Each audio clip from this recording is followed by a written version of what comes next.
Join Presiding Bishop Paul S. Morton and the Tiers of Leadership for the 21st Annual Full Gospel Baptist Church Fellowship International Conference, Celebrating Legacy, Pursuing Destiny 2014 in Atlanta, Georgia. Save the date. Meet us there. For more information, visit www.fullgospelconference.org. Coming up on Greater Change Ministries. Here it is. And one of the most powerful revelations of this text, I don't want you to miss it. One of the most powerful revelations of this text, don't miss your shout right here, is the fact that Mephibosheth is in Lodebar. It is not ideal. It is not conducive to fruitfulness. It is a place of depression, despair. It is frustrating and irritating, but he is still there. And there comes a moment in your life when God won't let you leave a bad situation, because God says your next breakthrough will not come in a place of ease and comfort, but your next breakthrough is going to come in a place where you've been trying to get out of. That's why you got to be not weary in well doing, but in due season you're going to reap if you faint not. Tell somebody, stay there until the breakthrough comes.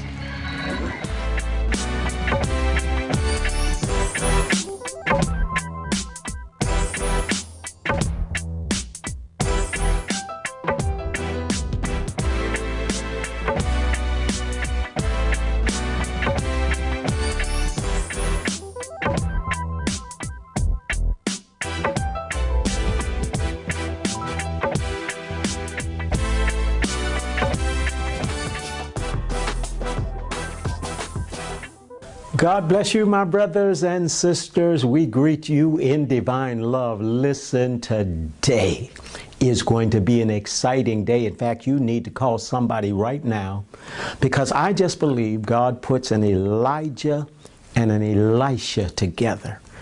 I thank God for the Elisha that God has put in my life as it relates to the next presiding bishop of the Full Gospel Baptist Church Fellowship International. I'm talking about Bishop-elect, presiding Bishop-elect, Joseph W. Walker III. I just wanted you to get a taste, because God is just blessing him in his ministry. We're just going into one of his services, one of 4 services on Sunday at the Mount Zion Church in Nashville, Tennessee. I want you to see what's coming in our future. I thank God for this anointed man of God, so loyal, so faithful, so dedicated. Listen, you're going to be blessed by this word. He's going to be talking about Lodebar. Let's go in and be blessed. Presiding Bishop-elect, Joseph Walker. And today I want to talk about Lodebar. Everybody say Lodebar. One of the things that every believer should realize is that regardless of the context or situation you might find yourself in, the plans of God for your life still manifest regardless of the adverse conditions in that context. Make no mistake about it, nothing can prevent the will of God from coming to fruition. No devil in hell can stop the plans of God for your life. We will discover this in this story of Mephibosheth. Some of you are meeting him for the first time. Others of you are being reintroduced to him, but his plight is one that is very familiar to many of us, because there are so many comparisons to Mephibosheth in our own human context. The Bible tells us that we meet him in a place called Lodebar. Lodebar is what I consider a hot spot. It's one of those places where it's transitional, it's revelatory, it is significant in regards to what God is doing in our lives. Watch this for a moment. Lodebar is a place of isolation, a place of rejection. It is a place where people put you when they don't know what to do with you. It's a place where you're misunderstood. It is an interesting place of ambiguity, Lodebar. Lodebar, actually, when you begin to break the word down, the actual word lo in the Hebrew language here is the common particle of negation, meaning no. So whenever you see lo in the text here, it is no. Debar is a word that is similar to the word pasture or word, interestingly enough. And so as a result, when you put these words together, Lodebar literally means no pasture or no word.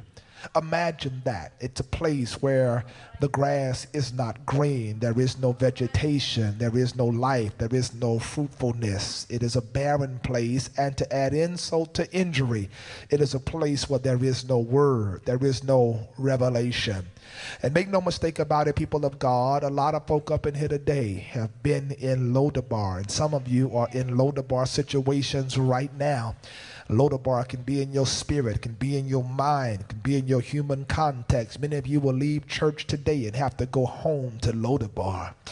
And sometimes when people put you in Lodebar, they oftentimes attach certain names to you that permanently define you as the one who's in Lodebar, but oftentimes they have no idea about your story.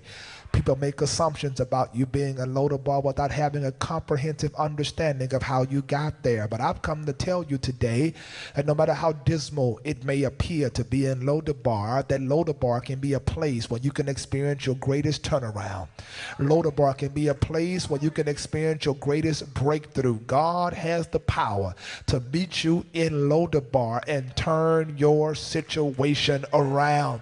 Some of you have no idea that there are people that have been looking at you and shaking their heads and say, wow, I really feel sorry for them that they're caught up in a Lodebar situation, but they need to understand that God is going to have the last laugh, that God has the power and capacity to give you the greatest miracle of your life, that Lodebar will not be your final destination, but that God is going to use this season to reveal some things to you about himself, and he's going to bring you to a place of blessing that's going to blow your mind. You will not leave here the same way you came. There is a blessing in this house today, and somebody in this place ought to be ready to receive it.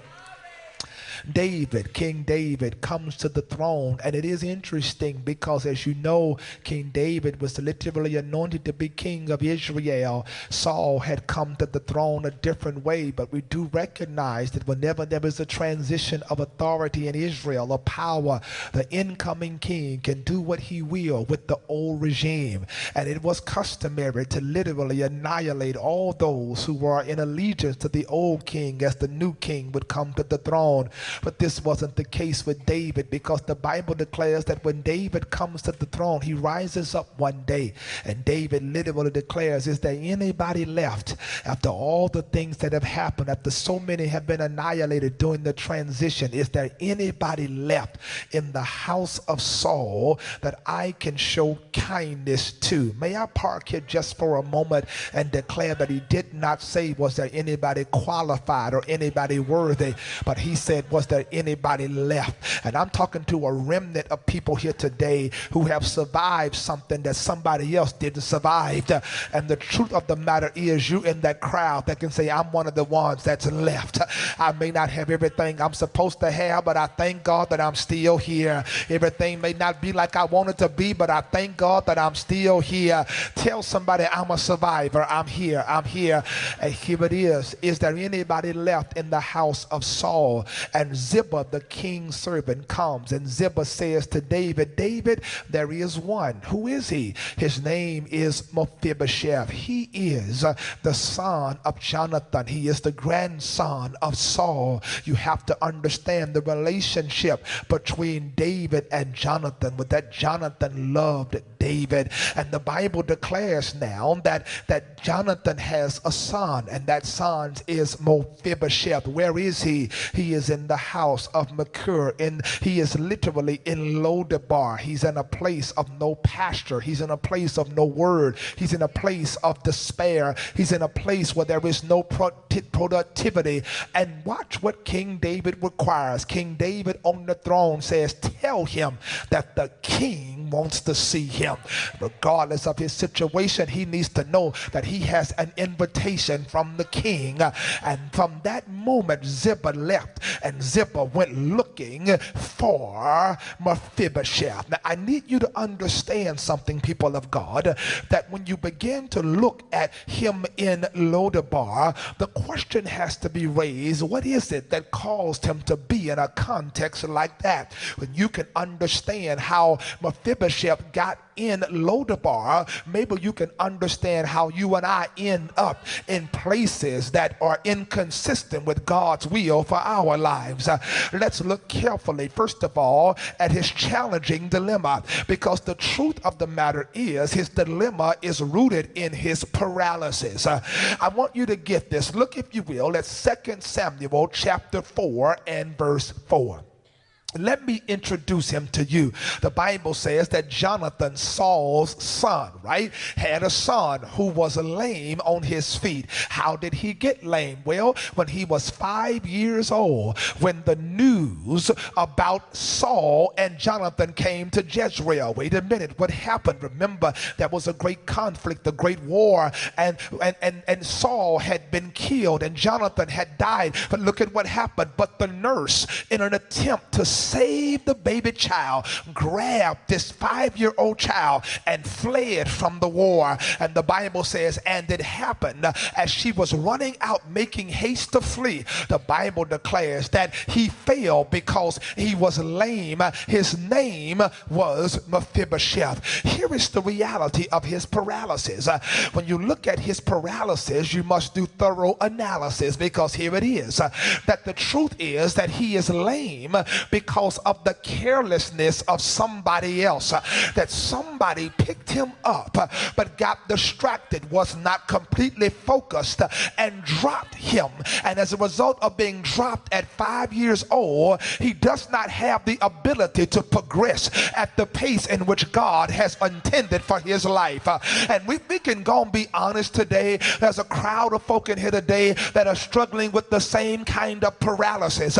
There are a lot of things you can attest that are a result of things you have done for yourself. But then there are other things that have happened to you that you can say, I ain't gonna lie, Pastor, the truth is these things have happened because of somebody else's carelessness in my life. Make no mistake about it, all of us know what it's like to be dropped by somebody else. Somebody that made you a promise but dropped you. Somebody that abused you and dropped you. Somebody that did you wrong and dropped you, and it caused a paralysis in your situation, and you're unable to progress at the pace in which God intended for your life. Make no mistake about it, we have paralysis in a lot of areas. Some of us domestically, the marriage is at a standstill. Somebody else financially, the money ain't going nowhere. Somebody else emotionally and spiritually, you have no idea about how many people in here are in a place where you are lame. There is no movement, and to top it off, your paralysis has put you in the placement called Lodebar. Watch very carefully. The Bible declares he's in Lodebar. Somebody shout Lodebar. You know where this place is, because the truth is it's in your spirit. The fact that he is there. Once I am a cripple, once you have named me cripple, once you have named me paralytic, you must now create an institutional reality consistent with the name that you gave me. You must create a place that reinforces and reaffirms what you have called me, because if you call me the cripple one, you better put me somewhere that constantly reminds me that I'm the cripple one, because if you don't create a place that reaffirms what you called me, one day I might wake up and realize what my real name is. The truth is, every day he wakes up, he's reminded that he's the crippled one. He's the one that'll never get out of this situation. Lodebar is a dismal place. It is a place of isolation, the place where you can be around a lot of people but still be by yourself. I'm talking to somebody right now. You know what it's like to have a crowd of people but still be by yourself. Nobody understands the depth of your pain. Nobody understands what you're you're going through, people say you got all these folk around you, but nobody feels you, it's because you're in a place of isolation. And once the isolation kicks in, then here comes the interrogation. Because this is when the devil says, what's wrong with you? Why don't you have this? And why don't you have that? God must not love you. Look at you, can't move. You're a paralytic. You have lameness in your legs. Everybody else is moving on. Why isn't it happening for you? Everybody else is getting married. Why isn't it happening for you? Everybody else is graduating. Why isn't it happening for you? Everybody else is paying their bills. Why isn't it happening for you? And so all of a sudden the devil gets in your head. And once he gets in your head, it forces you to go through introspection. Because when you go through introspection, you have two choices. Either you can go through a breakdown, or you can declare, I'm going to get a breakthrough. I believe somebody here has made up your mind. I'm not getting a breakdown, but I'm going to have a breakthrough. I'm not going to let that devil mess with my mind. I'm not going to let that devil make me believe that God has given up on me. So when you go through this crazy place, you come to this realization, a context of discovery. I need somebody to understand that God says you're about to be discovered. Tell somebody you're about to be discovered. You are. Here it is. Watch how God moves. It's a powerful revelation, because in the midst of the greatest frustrations of your life, in the midst of the most heated moments of your life, God will step in and God will give you a promise. Ziba shows up looking for Mephibosheth. He shows up at the right time, at the right place, looking for Mephibosheth. When it's your time, God will do whatever is necessary to bring it to pass. God knows exactly where you are. You don't have to pass out your business card. You don't have to say, here I am, God. God knows exactly where you are. He knows your address. He knows the tears you cried. He knows the nights you've been up all night long. And Ziba is the messenger who will show up, and he's a stranger looking for another man, saying, I've come with a word from the king. And some of you sit in church with your mean self, and you don't want to speak to nobody, but you never know who God has placed around you to give you a word, to tell you that something is about to happen in your life. Look at your neighbor, tell them somebody you ain't even met yet is on the way to bless you.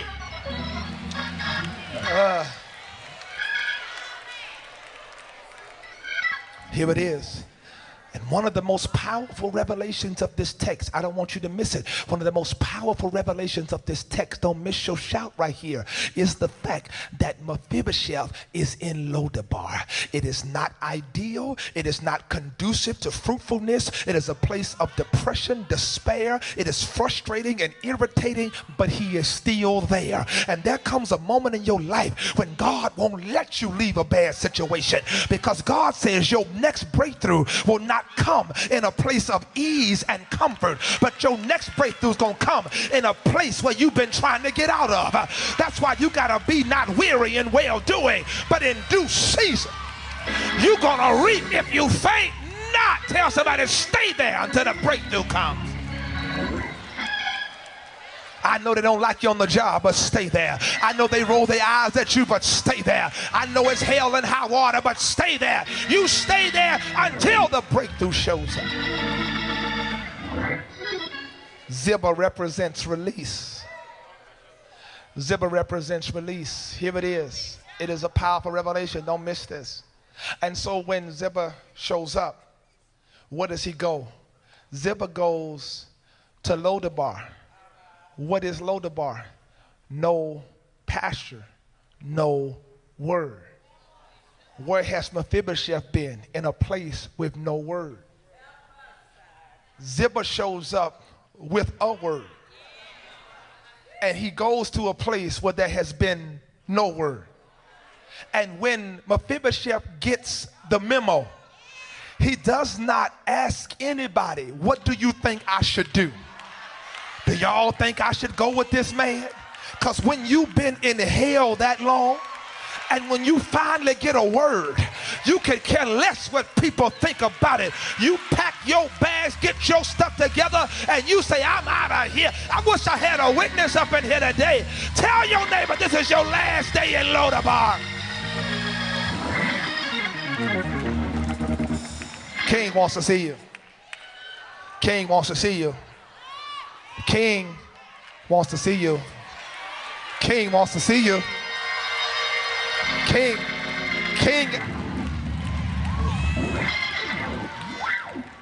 And here it is.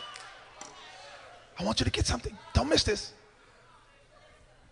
The Bible says, watch it in verse 5. I want you to see this. In verse number 5, King David sent and brought him out of the house of Machir, the son of Amiel, from Lodebar. And the Bible says in verse 6, watch it. Now when Mephibosheth, the son of Jonathan, the son of Saul, had come to David, he fell on his face and prostrated himself. I want you to remember that. Hold on to that. We're coming back to that.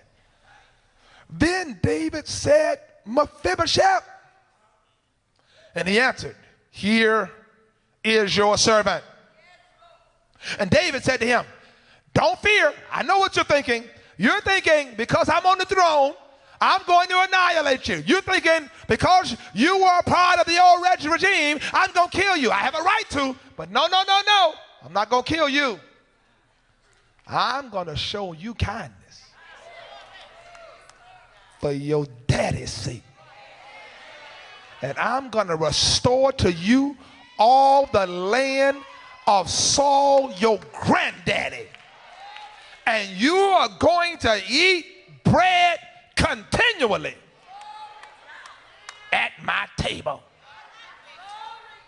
And Mephibosheth bowed down and said, you're going to do something like that for me? I'm nothing but a dead dog. He has a problem because nobody has ever told Mephibosheth who he was. He has been in a context where he has awakened every morning and has been told he was the crippled one. He was the one who was dropped. Nobody told him about his legacy. Nobody told him about his history. Nobody reminded him of his bloodline. He never knew about his father. Remember, he was a young boy, 5 years old when he was dropped. He never knew about the relationship that Jonathan, his father, had with David. He never understood his own bloodline. And Cicero said, to know nothing of what has happened before you were born, is to remain a child forever. And there's a generation of us that know nothing about where we come from, and you'll never reach your destiny if you don't know your history. You got to know that you just didn't drop into the earth. There were some things taking place before you got here, and if you're not careful, it will mess up your perspective, because here he is saying, I'm a dead dog. I'm nothing but a dead dog. Listen, he's unable to embrace what God is about to do in his life because he has literally been poisoned by a culture that has spit venom in his life and has spoke negativity to him and has shattered his own esteem. Wow, what a word, what a word. I'm sorry I had to stop there. There's going to be more next week. There's going to be more next week. Tell somebody about it. Is this not an anointed man of God? I'm telling you, God is in the plan for the future for the Full Gospel Baptist Church Fellowship. I'm so excited to be a part of this great movement. Let me tell you, you're going to be blessed next week as our presiding Bishop-elect Joseph Walker shall continue this word from Mount Zion in Nashville, Tennessee. Lodebar. May God bless you. May God keep you. This is our prayer as we continue to change a generation, a greater change. No matter how rough your situation is, God's got a word that'll bring you out. I don't know how Mephibosheth made it to Jerusalem. I can see it in my mind's eye. He can't walk, y'all. But when you need a breakthrough, you'll crawl. You'll scratch your way. You'll do whatever you gotta do. And I hear the Lord saying, some of you making too many excuses. That's why God says, I don't need you to stand before me. I need to know if I got somebody that can get on your face and say, I didn't come for church as usual. I didn't come for anybody else. I came because I needed the king. I need what the king has for me. Hotspots. Available at josephwalker3.org. Bishop Paul S. Morton is on the move. Join us for our 8th pastoral anniversary celebration of Bishop Paul S. Morton, Sunday, March 16th at 10 a.m. at Changing a Generations West location and 12 noon at Changing a Generations East location. The guest speaker will be Bishop Stephen Hall from the Rhema Christian Center in Decatur, Georgia. And at 7 p.m. at Changing a Generations East location for our communion and pastoral anniversary service, the guest speaker will be Bishop William Murphy III from the Dream Center Church right here in Atlanta, Georgia, and musical guest Vaughn Phoenix. Thursday, March 20th in Capitol Heights, Maryland at the Sanctuary at Kingdom Square for the 87th church anniversary. Dr. Anthony Macklin is the host. Call 301-333-9033 for more information. Friday, March 21st in Detroit, Michigan at the New Mount Moriah International Church for the One Night Crusade. Bishop William H. Murphy Jr. is the host. Call 248-343-1478 for more information. Friday, March 28th in Sumter, South Carolina at the Trinity Missionary Baptist Church for the 25th pastoral anniversary concert. Dr. Larry Carlton Weston is the host. Call 803-775-4041 for more information. Sunday, March 30th in Detroit, Michigan at the Triumph Church for the Sunday worship service. Reverend Solomon Kinlock is the host. Call 313-386-8044 for more information. Join presiding Bishop Paul S. Morton and the Tiers of Leadership for the 21st Annual Full Gospel Baptist Church Fellowship International Conference, Celebrating Legacy, Pursuing Destiny 2014 in Atlanta, Georgia. Save the date. Meet us there. For more information, visit www.fullgospelconference.org. It's the year of new beginning for Bishop Paul S. and Dr. Deborah B. Morton and the Changing a Generation family.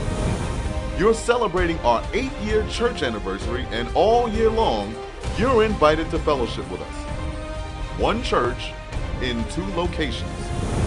In Atlanta, Changing a Generation West location, located at 3350 Greenbrier Parkway Southwest, Sundays at 10 a.m. In Decatur, at Changing a Generations East location, located at 2600 H.F. Shepherd Drive, Sundays at 12 noon. We're changing the way we do church and the way you'll experience worship. The year of new beginning.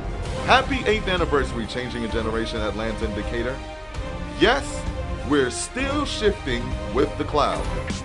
Next week on Greater Change Ministries. How many people come to church week after week and you hear a word from God about your awesome destiny and promise, because you in context where people keep telling you ain't gonna have nothing and you ain't gonna be nothing. You allow your esteem to be so messed up that you see yourself like a dead dog. I have come against that spirit of low self-esteem and bind it and cast it in the pit of hell. Look at your neighbor, say, do you know who you are? Tell them you are fearfully and wonderfully made. You are the head and not the tail. You are above and not beneath. You are not a dead dog.